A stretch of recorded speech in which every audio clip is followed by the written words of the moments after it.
This is my one-year journey with the first love flower, how I bought it, how I cared for it, and what worked for me. One day, I was walking through a nursery when I noticed this plant with beautiful flowers and many buds. The flowers immediately caught my attention. They were fresh, bright, and looked different from the usual flowering plants I had seen. The blooms had fine, thread-like filaments spreading out from the center, giving them a soft, fluffy appearance. When several flowers bloomed together, the plant looked very full and vibrant.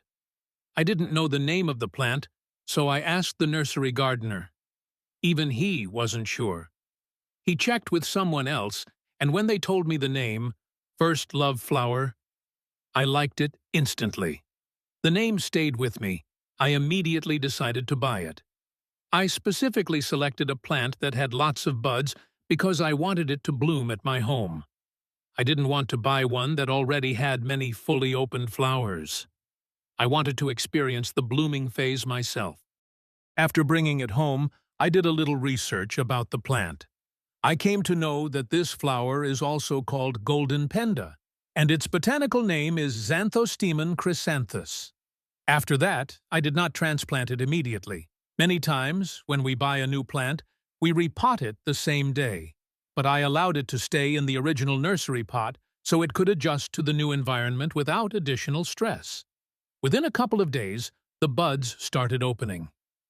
Gradually, more flowers bloomed, and within a short time, the entire plant was covered in flowers. It looked healthy and beautiful. That phase was very satisfying because the plant adapted well and flowered smoothly. After some time, the flowers naturally started drying. Once most of the blooms had dried, I planned to repot it into a slightly bigger pot, just one size larger, not too big. Before repotting, I did light pruning. I removed all the dried flowers, yellow leaves, and weak stems. This helps the plant redirect its energy toward new growth, instead of maintaining dried parts. For the potting mix, I used 50% garden soil. This provides structure and basic nutrients.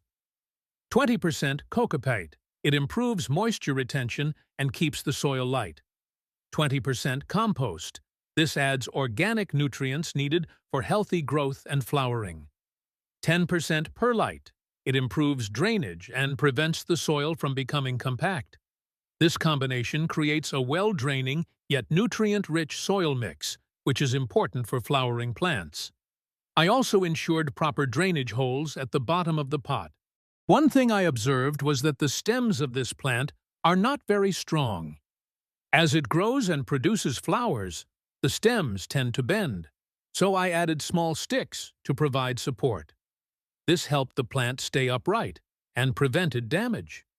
For watering, I followed a simple rule. I watered only when the topsoil was dry.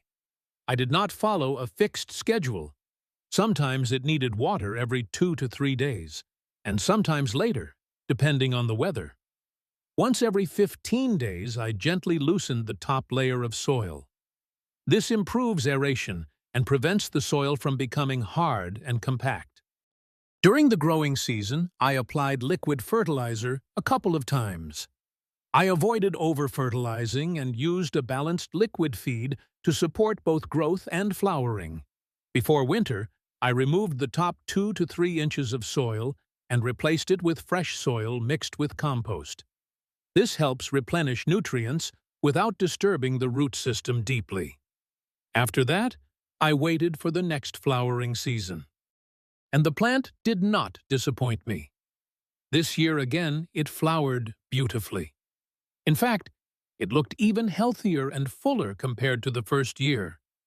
The plant was more established, and the flowering was more impressive. That's when I understood something clearly. Flowering plants need patience and consistent care. There is no shortcut. Proper watering, timely pruning, balanced feeding, and soil refresh. These small steps make a big difference over time. So this was my one-year journey with the first love flower. From buying it because I liked the flowers, to learning how it grows, to seeing it bloom again the next year. If you found it useful, don't forget to like, share, and subscribe for more plant stories.